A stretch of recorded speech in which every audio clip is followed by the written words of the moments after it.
Voûte des cieux, voûte, tout ça, compas, circuit. Maintenant, on va voir un peu le nombril. On va voir le nombril, c'est quoi dans le dictionnaire de synonymes. Le nombril, on dit que c'est axe, centre, charnière, foyer, mi-temps. Voilà. On va prendre centre. Nombril, ça veut dire aussi centre, c'est le synonyme. On va cliquer sur centre. Qu'est-ce qu'on trouve sur nombril? Ça nous amène quelque chose. Le centre, c'est quoi? C'est le centre, le milieu, si vous voulez, quoi.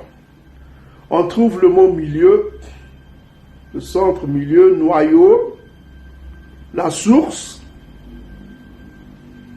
On trouve même le mot âme, organe, tout ça comme ça.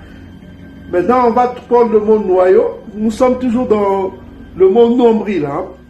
On va trouver le mot milieu, ça veut dire milieu aussi. Nombril, ça veut dire milieu. Milieu, qu'est-ce que vous avez? Regardez. Vous avez le mot cercle. Cercle. Donc, nombril, ça indique le cercle, ça indique le milieu, ça indique le centre.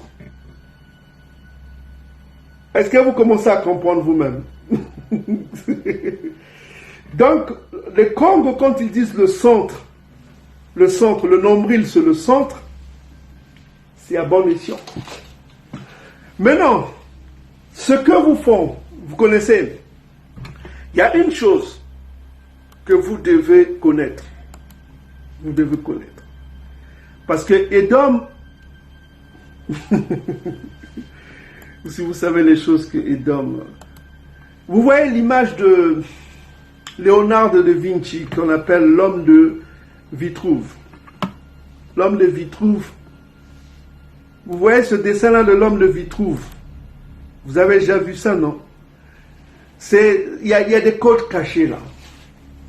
Léonard de Vinci, c'était un franc-maçon italien qui a vécu en France, tout ça comme ça. Un grand initié, quoi. Donc, vous voyez l'homme de Vitry, vous avez quoi? Vous avez le cercle et le carré. Vous pouvez voir, vous avez le cercle et le carré. Le cercle est supérieur au carré. Vous comprenez? Donc, si vous voyez, on va vous expliquer ça plus tard, mais on va aller cacher les enfants pour ne pas voir. Ce n'est qu'un dessin qui montre l'anatomie de l'homme. Donc, vous voyez, le cercle représente le compas. C'est ce qu'on appelle le conga. Le compas, qui permet de faire le cercle. Et vous avez le carré qui représente quoi? L'équerre, qui permet de faire quoi? Le carré. Donc il vous amène où? Vers ce symbole-là de la franc-maçonnerie. Il vous emmène vers le symbole du compas et de l'équerre. Vous allez me dire, mais Yann Tsiba, pourquoi nous enseignent ces choses des religions qui sont contre Yakou? Vous savez, il y a une chose que vous devez comprendre. Ces gens-là vous donnent un message codé. Ils vous disent que rien ne peut se faire sans le cercle. Rien ne peut se faire sans le cercle. Quand vous êtes dans le cercle, vous ne pouvez pas sortir du cercle.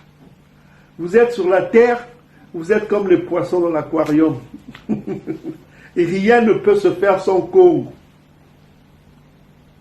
Ils vous donnent le nom du divin. Ils sont en train de vous donner le nom du divin, du Dieu de l'univers.